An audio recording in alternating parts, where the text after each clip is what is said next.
लड़के ने बड़ी सांप की खाल ध्यान से देखा, पहचान नहीं कर पाकर बेतरतीब ढंग से जमीन पर फेंक दिया। खतरे के पास आने का एहसास नहीं किया। वह जंगल के अंदर गहराई की ओर चलता रहा। जब हवा धीरे धीरे डरावनी हो गई, तभी उसने महसूस किया कि एक बोलने वाला विशाल अजगर धीरे धीरे उसके सामने आया। तुम इस जंगल में क्या कर रहे हो? अजगर ने जोर से धीरे धीरे पूछा। लड़के की आंखें धुंधली होने लगीं। उसने अजगर की आंखों में अपनी पहचान देखी। पता चला कि जब वह अभी एक छोटा बच्चा था, उसके पिता ने उसे लेकर जंगल में अन्वेषण किया, जहां अनजाने में बाघ के हमले का सामना हुआ। उसकी रक्षा में पिता ने आग से लड़ा। बाघ की दाहिनी आंख जल गई और डर कर भाग गया। वे बाघ के मुंह में मरने वाले थे, छिपे थे, पर जीवित बच गए। काली तेंदुआ ने उनकी रक्षा की। लड़के ने प्रतिक्रिया दी। उसने देखा कि विशाल अजगर ने उसे कसकर लपेट लिया था और अपनी जहरीली फांखें उसकी ओर फैला दी थी। खतरे के बीच में एक बड़ा भालू ने उसकी रक्षा की।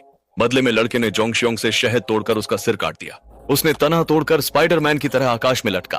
तने से छत्ते छेदा, मधुमक्खियां आकर्षित हुईं। लड़का जोर से लड़ते लड़ते उपकरण गिरा दिए, लेकिन उसने हार नहीं मानी, बल्कि उसने पैर से जोर से छत्ते को लात मारी और जल्दी ही छत्ते का एक बड़ा हिस्सा नीचे गिरा दिया।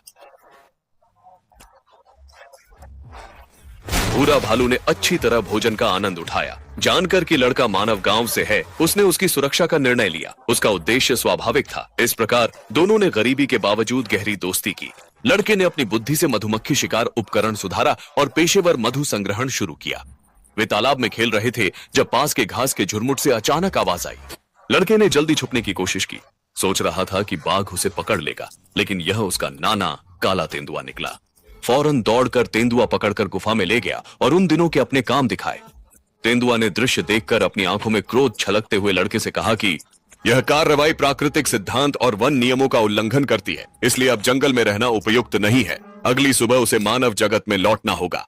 रात में शोकगान की आवाज ने लड़के को जगाया। वह बाहर गया और देखा कि एक समूह हाथियां गहरे गड्ढे के किनारे घिरे थे। एक छोटा हाथी फंस गया। हाथी कुछ नहीं कर पा रहे थे। लड़के ने उसे देख जल्दी से अपना उपकरण निकाला और किनारे पहुंचा। मानव तरीकों का उपयोग करके उसने छोटे हाथी को सफलतापूर्वक बचा लिया।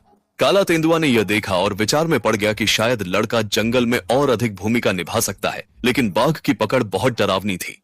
निराशा में काले तेंदुआ ने बाघ द्वारा लड़के की पकड़ के बारे में झोंक-शों से बात की। भालू ने भी सहमति व्यक्त की कि लड़के को मानव गांव वापस भेजा जाए। वे लड़के को ढूंढने जा रहे थे, लेकिन वे नहीं जानते थे कि अचानक सड़क में दुर्घटना हो गई।